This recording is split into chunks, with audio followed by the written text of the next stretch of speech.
Баршаңызға сәлем, қайырлы күн болсын, құрметті көрермен. Каналыма қош келдіңіз. Бүгін сіздерге ең дәмді, ең сәтті әрі оңай дайындалатын сүзбелі бәліш, яғни творожный пирогтың рецептімен бөлісетін боламын. Достар, менің YouTube каналымда ерекше түрлі түскі асқа, кешкі асқа дайындалатын тағамдардың сонымен қоса түске басарға шаймен ішкенге дәмді пирог пен торттардың рецепттері бар. Сонымен қоса фастфудтың да рецепттері бар. Мені жоғалтып алмас үшін YouTube каналыма тіркеле кетуді ұмытпаңыздар. Сүзбелі бәліштің рецептін описание бөліміне толықтай жазып кетемін. Алдын ала илектен ұнымызды өткізіп алып, мерзімі өтпеген қопсытқышымызды қосып, қолымызбен араластырамыз. Оның үстіне бөлме температурасында тұрған сары майымызды салып, таза қолымызбен сары май ұнға біріккенше жақсылап үгітіп аламыз. Сары май ұнға біріккеннен кейін жұмыртқамыз бен қантымызды бір ыдысқа салып, шанышқының көмегімен жұмыртқаның сары уызы мен ақ уызы бір-біріне бірігіп, қантымыз ерігенше жақсылап араластырамыз. Осы сұйықтығымызды ұнымыздың үстіне қосып, екі қолымызбен жақсылап қамыр илейтін боламыз.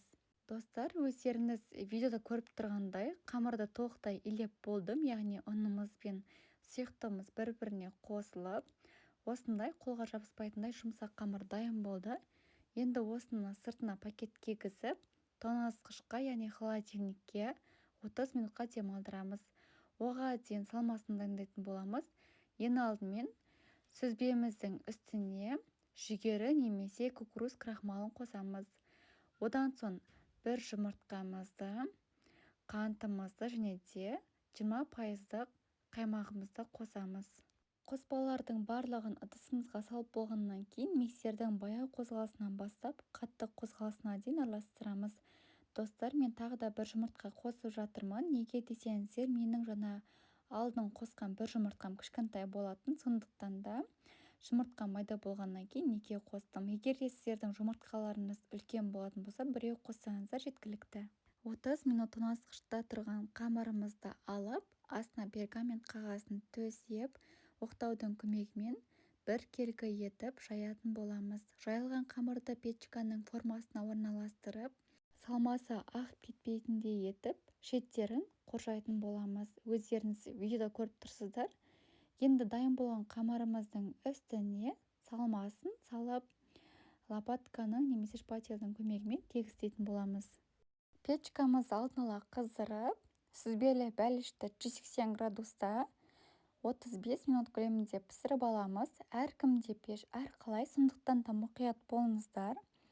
Біреулерде тез пісіп кетуі мүмкін, біреулерде жай пісіп кетуі мүмкін. Барынша мұқият болыңыздар дегім келеді. Осымен біздің сүзбелі бәлішіміз дайын болды. Бізге ас болсын. Сүзбелі бәліш піскеннен кейін міндетті түрде толықтай ғана суытып кесетін боламыз. Егер де сіздер сразу кесетін болсаңыздар, формасын ұстай алмай, ішіндегі салмасы ағып кетеді. Достар, сіздерге видео пайдалы болып ұнаған болса, лайк басып, комментарий бөліміне өз пікірлеріңізді жаза кетіңіздер.